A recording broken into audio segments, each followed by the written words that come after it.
खाली अधूरी लगती है, पूरी नहीं लगती। अतृप्ति है, जो अधूरापन है, उसका कारण है कि चाहना निरंतर है और मिल क्षणिक रहा है। तो क्या सही है क्या गलत है, इसे कैसे जांचें? इसमें भी एक यूनिवर्सल पैरामीटर है। अच्छा। जिसके आधार पर हम सही का एक टूल होगा। जीवन जीने का भी एक नियम है, स्वयं को समझने का, परिवार स्वयं में संबंध को, परिवार में संबंध, प्रकृति, अस्तित्व, सबको समझने का एक नियम है। तो इन नियमों को अगर हम सब समझेंगे तो हम एक सूत्रता में, एक विधि में हम जिएंगे। दोस्तों नमस्कार, बहुत बहुत स्वागत है आप सभी का द गोपा टॉक्स में। दोस्तों, दिन बदलता है, महीना बदलता है, साल बदलता है, कैलेंडर बदलता है और हमारी जिंदगी भी तो बदलती ही रहती है। और जिंदगी के साथ साथ हम भी बदलते रहते हैं और कई बार हम खुद के भीतर भी बदलाव लाते रहते हैं। लेकिन हमारे अतीत की कुछ बुरी यादें या कुछ ऐसी स्मृतियां, कुछ खट्टे मीठे अनुभव, कुछ कड़वे अनुभव हमें दुख देते हैं। हम एक नेगेटिव सोच के दायरे में आ जाते हैं, हम पॉजिटिव नहीं रह पाते हैं।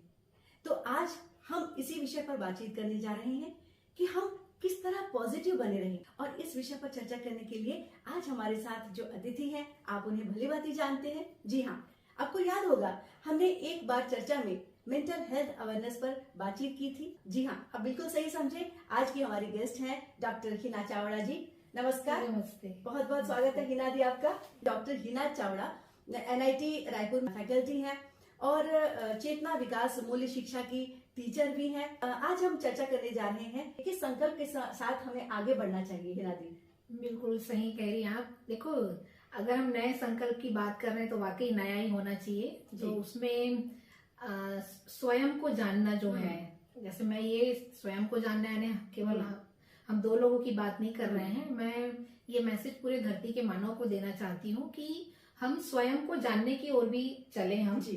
क्योंकि हमारे जीवन में जितनी भी जुड़ी हुई जो आयाम है वो सभी स्वयं से ही शुरू होता है जी। अगर आप स्वयं को जानोगे तो दूसरों को भी जानना होगा, परिवार और समाज और प्रकृति को भी जानना होगा।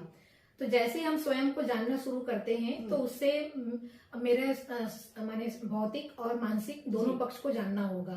तो उसके साथ में मुझसे जो जुड़ा हुआ परिवार है जी, उसको भी जानना होगा। और फिर परस्परता में जितने भी परिवार हैं उनके जो बड़े समूह हैं, समाज को जानना होगा। क्योंकि ये सारी चीजों को जानना इसलिए जरूरी है क्योंकि मेरे जीने से जुड़ा हुआ है ये जी। एक एक कड़ी जो है, इकाई जो है वो जुड़ी हुई है। अगर हम आपस में सब एक दूसरे को जानते हैं तो खुशहाली से रह पाएंगे। तो अगर हम स्वयं को जानेंगे तो इससे हमारा कनेक्शन जो है वो प्रकृति से भी जुड़ेगा जी। क्योंकि हमारा जो श्वास लेना है, ऑक्सीजन लेना है, हमारे जो जीवन की जितनी भी आवश्यकताएं हैं वो वहां से आती है।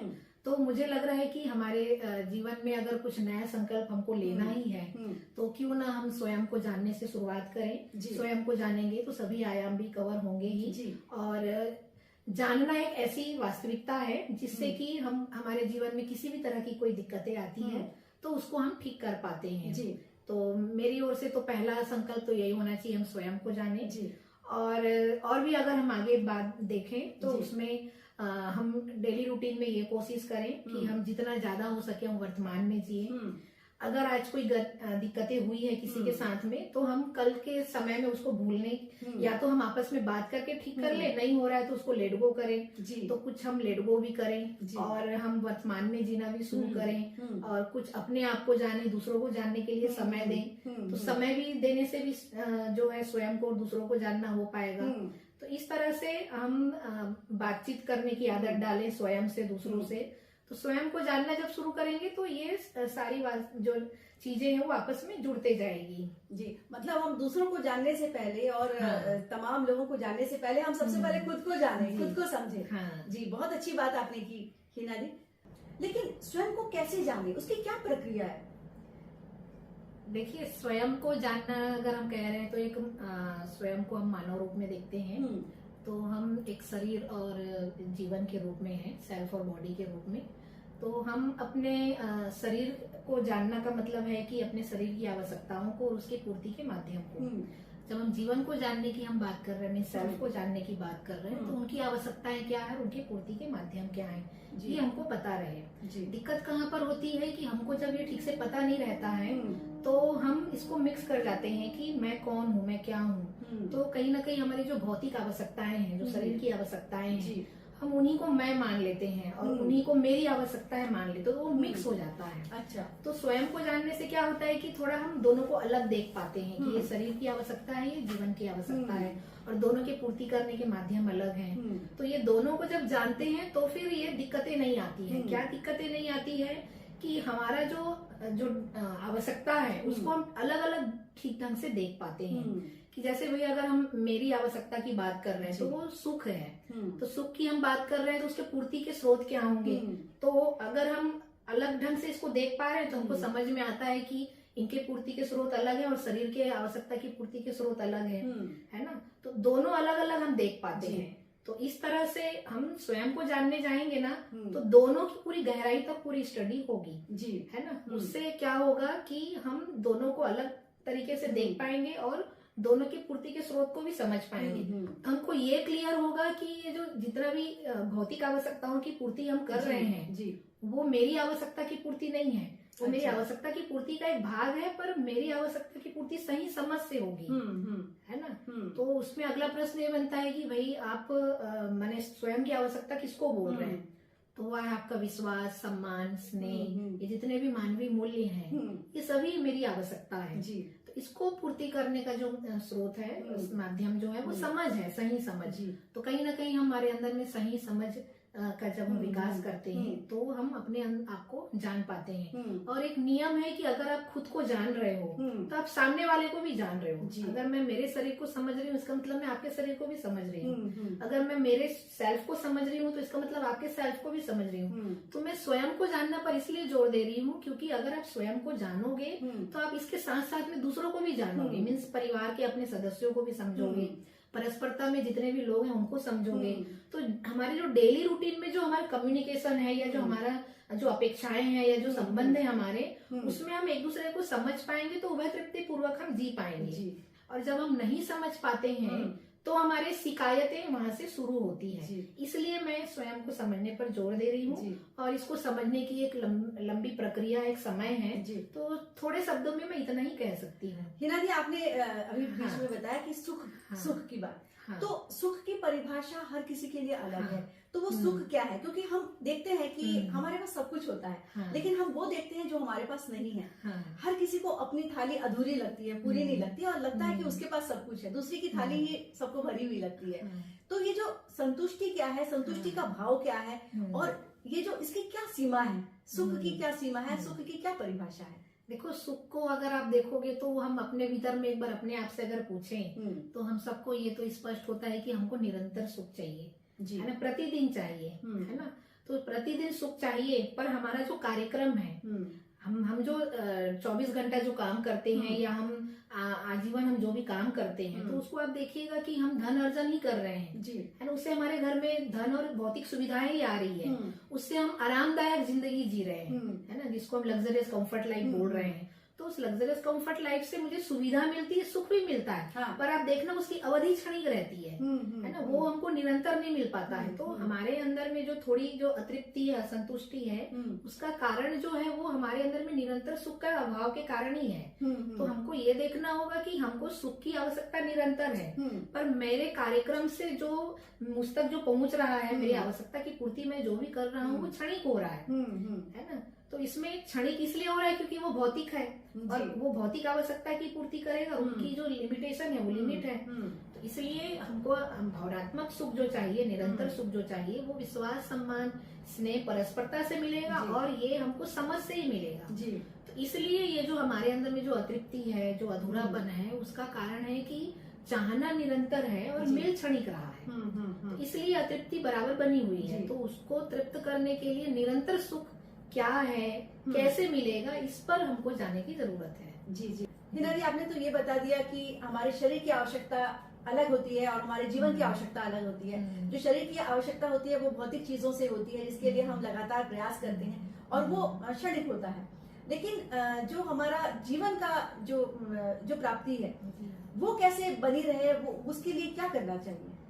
देखो जीवन की आवश्यकता यानी मेरी जो आवश्यकता है वो आप खुद भी देखेंगे, मैं अपने आप भीतर भी देखूंगी, तो कहीं ना कहीं हमको सुख जो है वो आपस में निरंतर विश्वास पूर्वक जीने से, है ना, हमारा सम्मान स्नेह मैत्री पूर्वक, है ना, तो जितने भी मूल्य हैं मानवीय मूल्य वो हमारे भीतर में निरंतर, जैसे आप देखोगे कि हमको भौतिक जो आवश्यकता है वो हमको कंटिन्यू नहीं चाहिए होती, कई चीजें क्षणिक चाहिए होती, थोड़ी देर के लिए, जैसे भूख लगना, तो हमको कंटिन्यू भोजन नहीं चाहिए, हमको दिन में 2 या 3 बार चाहिए। लेकिन अगर आप विश्वास की बात करोगे तो हम 24 घंटा चाहिए, ऐसा नहीं कि दिन में 12 घंटा विश्वास चाहिए और बाकी टाइम चलेगा, ऐसा नहीं है।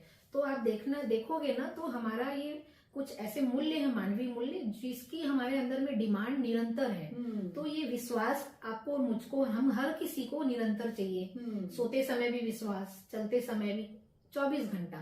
तो इसी तरह से हम मूल्यों को देखेंगे ना, विश्वास, सम्मान, स्नेह, ममता, वात्सल्य, कृतज्ञता, गौरवता, श्रद्धा, प्रेम, स्नेह, ये सब जितने भी मूल्य हैं ये आप देखना हमारे अंदर में निरंतर चाहिए। और ये जहां पर भी ये हमको निरंतर नहीं मिलता है, जैसे एक उदाहरण है वो विश्वास जी, है ना, अगर हमारे हम अंदर में थोड़ा सा भी विश्वास कम होता है सामने वाले को लेकर के, अपने आप को, तो वह हम नाराज हो जाते हैं, परेशान हो जाते हैं, शिकायतें शुरू हो जाती है। तो ये एक उदाहरण है कि विश्वास निरंतर चाहिए। विश्वास जैसे ही नहीं आया, वहां अविश्वास आया, वहां हमारे बीच में दिक्कत शुरू हो गई, है ना। हमारे परस्परता में सम्मान अगर नहीं आया तो हम अपमानित महसूस करना शुरू कर देते हैं। स्नेह अगर हमारे बीच में नहीं आ रहा है तो वहां नफरत शुरू हो जाती है। तो आप देखना खुद कि ये जो मूल्य है ये निरंतर चाहिए।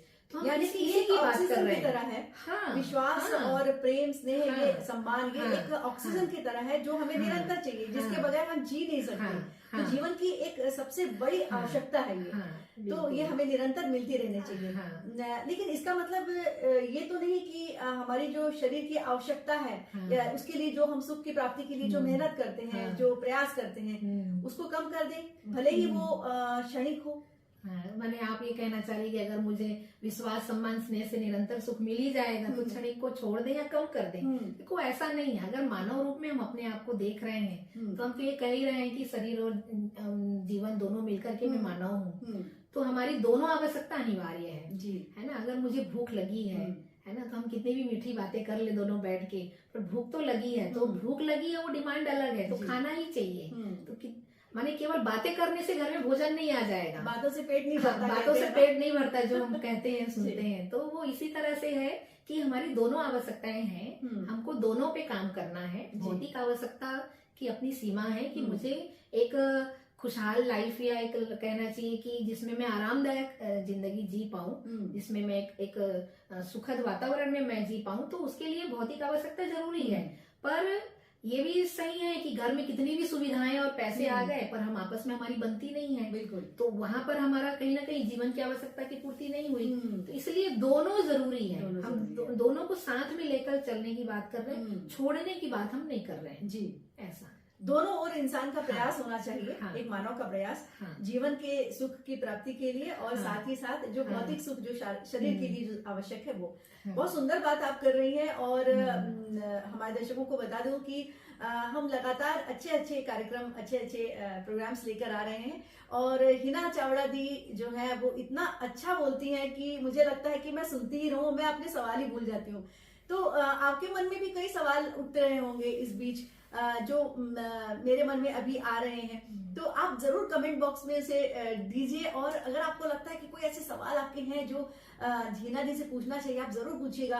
और अगर जरूरत पड़े तो हम हिना दी को फिर से आमंत्रित करेंगे और ऐसी ही अच्छी और जीवन के लिए उपयोगी बातें हम साथ ही साथ करेंगे। हिना दी, हमारी सबकी ये कोशिश होती है कि हम सुखपूर्वक जिए और सम्मान पूर्वक जिए, और हम इस दिशा में प्रयास भी करते रहते हैं। लेकिन कुछ ना कुछ ऐसी परिस्थिति जन्य घटनाएं होती हैं अतीत में कह लीजिए, या हमारे जिंदगी के अलग अलग पड़ाव में, जब हमें लगता है कि कुछ कटु अनुभव हमें मिल रहे हैं और ये अनुभव हमें काफी प्रभावित करते हैं। और कुल मिला के ये होता है कि हम भी कई बार नकारात्मक हो जाते हैं। हमारी जो सोच होती है जिंदगी के प्रति वो बदलने लगती है। हम कुल मिला के हमारे आसपास अगर नेगेटिविटी हो तो निश्चित रूप से कहीं ना कहीं हम पे असर होगा। तो किस तरह हम ऐसे लोगों की पहचान करें, ऐसी परिस्थितियों की पहचान करें और उससे खुद को संभालें? बढ़िया प्रश्न है। देखो, इसको मैं एक उदाहरण से शुरू करती हूँ कि अगर मैं मेरे शरीर को समझ रही हूँ, है ना, मेरे शरीर में क्या समस्या है, क्या तकलीफें हैं, उसको मैं कैसे दूर कर रही हूँ। तो इसका मतलब है कि मैं आपके शरीर को भी समझ रही हूँ कि आपके शरीर को अगर कोई दिक्कत है तो मैं बता पा रही हूँ। तो आप देखना कि अगर कोई डॉक्टर बनता है तो वो यहाँ अगर शरीर की स्टडी कर रहा है, इसका मतलब है कि वो धरती के सारे शरीर की स्टडी कर रहा है और उन शरीर की जो भी समाधान है वो सभी शरीर का वो बता पा रहा है। तो ठीक उसी तरह से अगर हम जीवन का अध्ययन करते हैं, स्वयं को जानते हैं, तो स्वयं को जान रहा हूँ इसका मतलब ये है कि मैं सबको जान रहा हूँ। माने मैं अगर मेरे सेल्फ की स्टडी कर रही हूँ, इसका मतलब आपके सेल्फ की भी स्टडी हो रही है साथ साथ में। तो हम स्वयं को समझने पर इसीलिए हम ज्यादा जोर देना चाह रहे हैं कि अगर हम जितना हम स्वयं को जानेंगे उतना हम सभी के स्वयं को जान पाएंगे। तो क्या होगा कि फिर आप जो प्रश्न कर रही हैं कि इस तरह से अगर कोई दिक्कतें आती है ना, तो उस स्थिति में हम क्या कर सकते हैं कि हमारे सामने ऐसे कोई स्थिति आने पर हम समझ पाएंगे, क्योंकि मैंने स्वयं को समझा है तो मैं सामने वाले को भी समझ पाऊं कि उन्होंने ऐसा व्यवहार क्यों किया, ये घटना मेरे साथ क्यों हुई। तो हम वहां पर क्यों के आधार पर हम देखना शुरू कर पाएंगे कि माने हम जब जैसे अगले को समझने जाएंगे तो ये समझ में आएगा कि मैं जिस विधि से मैं दुखी होता हूँ उसी विधि से वो भी हुआ होगा, है ना। या हो सकता है वो व्यस्त रहा हो या उनकी कोई अपनी मजबूरी रही हो या उनका मन ठीक ना रहा हो। तो हम उनको जैसे ही समझने जाएंगे ना तो हम आराम में आ जाएंगे। हमारे अंदर क्या होता है कि हम जैसे ही सामने वाले को नहीं समझ पाते हैं तो हम उसका अधिमूल्यन अवमूल्यन करना शुरू कर देते हैं, है ना, उनका गलत मूल्यांकन शुरू कर देते हैं। तो जैसे ही गलत मूल्यांकन करते हैं हमारे अंदर में दिक्कतें शुरू हो जाती है और फिर हम जैसे ही सामने वाले को समझते हैं तो ऑटोमेटिक सही मूल्यांकन शुरू हो जाता है कि हाँ उसने अच्छा इस कारण से ऐसा किया होगा। तो उससे हम आराम में आते हैं। तो दिक्कत यहीं पर है कि अगर हम समझेंगे तो आराम में रहेंगे, नहीं समझेंगे तो डाउट क्रिएट होते जाएगा और ये हमारे अंदर में एक दर्द या घटना के रूप में हमारे भीतर में रहेगा। अब यहाँ पे ये सवाल आ रहा है कि सही और गलत समझना, सही और गलत की परिभाषा हर किसी के लिए, हर इंडिविजुअल के लिए अलग अलग है। तो क्या सही है क्या गलत है, इसे कैसे जांचे? बहुत बढ़िया प्रश्न है। देखो आपका सही है अपना, मेरा सही अपना, आपका गलत अपना। तो ऐसे हर देश, हर दिशा, हर जगह, हर आयाम कोण में हम हर किसी को देख रहे हैं। तो यहाँ अगर कहेंगे कि भी सबका सही अपना अपना अलग अलग होता है तो सोचो अब जीना कितना मुश्किल हो जाएगा। हर किसी का सही अलग अलग होगा तो, है ना। ऐसा नहीं है, इसमें भी एक यूनिवर्सल पैरामीटर है। अच्छा। जिसके आधार पर हम सही का एक टूल होगा। फिर हर कोई भले अपनी मनमानी कर ले पर सही का एक अपना एक पॉइंट है। तो उसमें अगर मैं जो कुछ भी करती हूँ तो वो मेरे शरीर के लिए ठीक है कि नहीं, मेरे माने परिवार के लिए ठीक है कि नहीं, है ना, आसपास के अड़ोसी पड़ोसी के लिए ठीक है कि नहीं, मुझे समाज के लिए ठीक है कि नहीं, मैं जो कुछ भी कर रही हूँ प्रकृति के लिए ठीक है कि नहीं, है ना। अगर शॉर्टकट में कहें तो मानव सहज है कि नहीं, प्रकृति सहज है कि नहीं। तो अगर मैं जो कुछ भी सोच रही हूँ कर रही हूँ अगर वो इन सभी दायरे में सही बैठ रहा है तो ये सही है ना। और अगर मैं जो कुछ भी कर रही हूँ मेरे शरीर के लिए ठीक नहीं है या मेरे परिवार के लिए ठीक नहीं है या मेरे आसपास के अड़ोसी पड़ोसी या समाज के लिए ठीक नहीं है या प्रकृति के लिए ठीक नहीं है तो ये गलत है। तो सही सबका अपना अपना होने पर ही दिक्कत है ना। जिस दिन हम सबका सही का एक आधार, एक पैरामीटर जो है वो एक रहेगा तो क्या होगा कि हमारी गलतियां अपने आप कम होनी शुरू हो जाएगी, है ना। तो सही में हम जो एक मध्यस्थ दर्शन में नागराज जी का सूत्र है कि सही में एक, हम गलती में अनेक हैं। तो गलती हम करेंगे तो सबका अलग अलग ही आएगा उत्तर, है ना। सही में अगर हम एक फॉर्मूले में चलेंगे तो जीवन जीने का भी एक नियम है, स्वयं को समझने का, परिवार स्वयं में संबंध को, परिवार में संबंध, प्रकृति असली सबको समझने का एक नियम है। तो इन नियमों को अगर हम सब समझेंगे तो हम एक सूत्रता में, एक विधि में हम जिएंगे तो वहां पर दिक्कत नहीं है। पर हम नियम को नहीं समझ पाते हैं, इसलिए हम सबका सही अपना अपना अलग अलग है, इसलिए दिक्कत है। आप खुद इसको सोच करके देखिए। मतलब आप कहना चाहती है कि जिस तरह सत्य सार्वभौम है, यूनिवर्सल है ना, उस तरह उसी तरह सही जो है वो एक है, गलत कई हो सकते हैं। बहुत अच्छी बात आपने कही और मेरे इतने लंबे चौड़े सवाल का आपने एक लाइन में मतलब उसे समझाने की कोशिश की। हिना दी, हम इंसान हैं जी, विचलित हो जाते हैं जी कि भाई ये ऐसा क्यों सामने वाला कर रहा है ना। तो एक समाधान के तौर पर हमें बताइए कि हम विचलित ना हो किसी भी नकारात्मक लोगों से या नकारात्मक स्थितियों से, और किस तरह हम बचाएं, किस तरह हम निपटें इससे। इसके तो अभी फिलहाल शॉर्टकट में दो ही तरीके हैं। पहला तो एक तो स्वयं को जानने से तो स्थायी समाधान हमको मिलेगा ही। अगर हमको लग रहा है कि अभी समय हम नहीं जान पाए हैं, तब तक के लिए हम क्या करें, और दिक्कतें तो आती रहेंगी, तो उस स्थिति में हम अपने अंदर में कुछ आदतें बना लें। पहला कि जब भी मुझे आपसे या किसी और से मुझे दिक्कतें होंगी, तो उस स्थिति में हम पहला तो ये काम करें, आपस में संवाद करें। हम बैठकर आपस में बात करें, है ना। एक देखो, बात करने से भी एक दूसरे को समझेंगे, है ना, कि मैंने ऐसा क्यों किया, आपने ऐसा क्यों सोचा मेरे बारे में। तो जब हम चर्चा करेंगे तो एक हल यहाँ मिलेगा हमको, है ना। दूसरा, हमको लग रहा है कि हम एक दूसरे से नहीं बात कर पा रहे हैं, तो किसी और की मदद लें, है ना। और फिर कुछ और भी नहीं कर पा रहे हैं, तो हम उसमें जो है माने चीजों को थोड़ा लेट गो करते जाएं कि नहीं ठीक है, अब उनको उनके अपने हिसाब से चलने दो, उन्होंने जो किया अपनी खुशी के लिए अपने हिसाब से किया, मुझे अपने आप को देखना है। तो थोड़ा यहाँ हम ऐसे लेट गो करके भी हम आगे बढ़ेंगे ना, तो उसमें भी हम थोड़े आराम में रहेंगे। तो इसमें हम अपने रूटीन में अगर इस तरह की कोई छोटी छोटी चीजें अगर डेवलप कर लेते हैं, और भी है कि भाई हम मन को समझने वाला, स्वयं को समझने वाला जो कोई किताब हो या कोई वीडियो हो या कोई वर्कशॉप हो, तो हम उनको भी थोड़ा समय दें। क्योंकि मैंने कहा ना कि हम भौतिक अर्जन को हम ज्यादा समय देते हैं, धन अर्जन को हम ज्यादा समय देते हैं, तो स्वयं को भी तो समय देना पड़ेगा। तो स्वयं को समय देंगे तो इस तरह के अध्ययन स्टडी की ओर हमारा ध्यान जाएगा। जब नकारात्मकता की बात आती है तो परिस्थितियों से हम कई बार प्रभावित होते हैं, घटनाओं से प्रभावित होते हैं, ये तो है। बाहरी लोगों से प्रभावित जब हम होते हैं तो उन्हें, आप जो कह रही हैं, लेट गो कर दो और इग्नोर कर दो, है ना, स्पेस दे दो। लेकिन जब संबंधों में ये दिक्कत आए या संबंधों से हमें नकारात्मकता मिले, और खासकर करीबी संबंधों से, तो उससे कैसे बचा जाए? क्योंकि हम भी कहीं ना कहीं से एक पूर्वाग्रह में आ जाते हैं कि भाई सामने वाला ऐसा क्यों कर रहा है। तो संबंधों में जब इस प्रकार की नकारात्मकता आती है, तब उससे न तो आप अलग हो सकते हैं क्योंकि वो आपके करीबी हैं, तो उस समय क्या उपाय है? देखो, इसमें भी वही आंसर है कि हम आपस में बात करें, है ना। इसमें एक बात और आती है कि अगर मैं समझदार हूँ, सामने वाला अगर कम समझदार है, तो मेरे लिए अवसर है सामने वाला कि मेरी समझ अगर सही है तो मैं सामने वाले को समझूं, ये मेरे लिए अवसर है ना। और परिवार का मतलब है पूरकता, है ना। तो मेरा अपना सहयोगी साथी है, तो मेरी जिम्मेदारी बनती है कि मैं सामने वाले को समझूं, या उनको भी मेरे जैसा समझदार होने में मैं उनको कैसे सहयोगी हो पाऊं, है ना। तो हम एक दूसरे के पूरक हो पाए, है ना।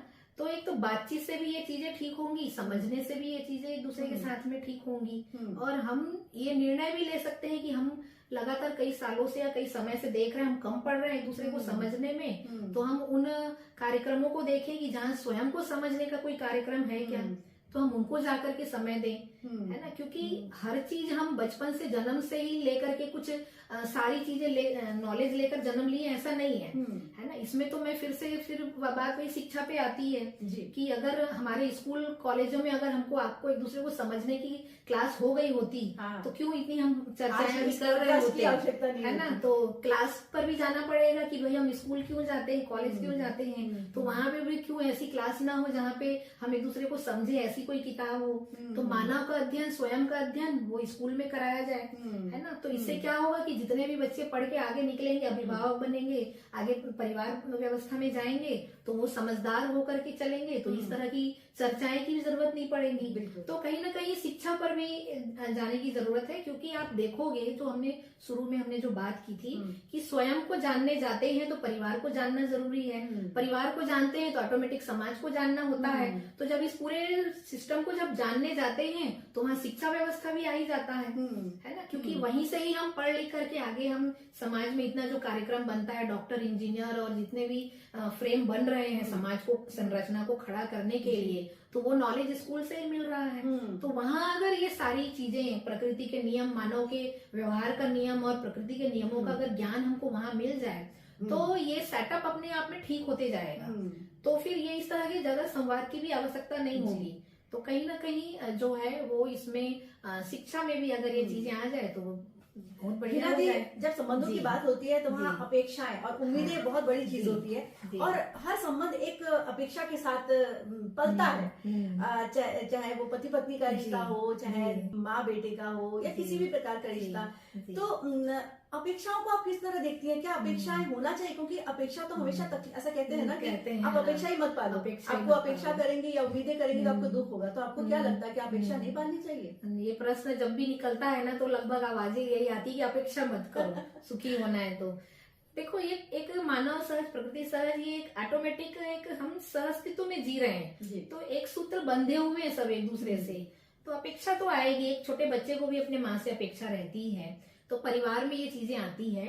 तो हम अपेक्षा को हम ब्लेम नहीं कर सकते अभी। इसमें क्या है कि अगर हम माने एक कहना चाहिए कि अगर परिवार है तो एक निश्चित जिम्मेदारी होती है कि पिता की क्या जिम्मेदारी है, माँ की क्या जिम्मेदारी है, तो उस आधार पे एक दायरे बटे हुए होते हैं। उस आधार पे एक शिक्षक से क्या अपेक्षा हो सकती है, पिता से क्या अपेक्षा हो सकती है, एक पड़ोसी से क्या अपेक्षा हो सकती है। तो अभी एक समाज में ढांचे खांचे एक दायरे के साथ बने हुए हैं, वो ठीक है। पर जब हम वो अपेक्षा करते हैं और पूरा नहीं होता है तो दुखी होते हैं। तो अपेक्षा के साथ में हम समझ को भी अगर जोड़ लें कि मैं सही समझ से आपके से कोई अपेक्षा करूं, तो आपसे अगर मेरी कोई अपेक्षा पूरी नहीं होती है तो उस स्थिति में जो है, अगर समझ है तो हम समझ पाएंगे कि भाई अगले की कोई मजबूरी होगी, अगला व्यस्त होगा, या अगला जो है उनकी अपनी समझ की स्थिति कम होगी, अगला दुखी होगा, अगला परेशान होगा। तो समझ के साथ अपेक्षा में हम अगले का सही मूल्यांकन कर पाएंगे, है ना, राइट इवेल्युएशन कर पाएंगे। लेकिन अगर मेरे अंदर समझ नहीं है और मैं अपेक्षा करूं और अपेक्षा पूरी ना हो तो पूरा रॉन्ग इवेल्युएशन होगा कि भाई उसने जानबूझ के किया, वो कर सकता था, मेरी अपेक्षा पूरी हो इसलिए नहीं किया। तो सारे ब्लेम डाउट सारे शुरू हो जाएंगे, है ना। तो इसलिए अपेक्षा एक अपनी जगह है और वो अपेक्षा हर जगह रहेगी। शिक्षक, विद्यार्थी, माता पिता, पति पत्नी, हर जगह रहेगा, है ना। पर समझ के साथ में अगर हम करेंगे तो ये घटनाएं, आहत होना, ये नाराज होना, ये चीजें अपने आप ठीक हो जाएंगी, रहेगा नहीं उतना।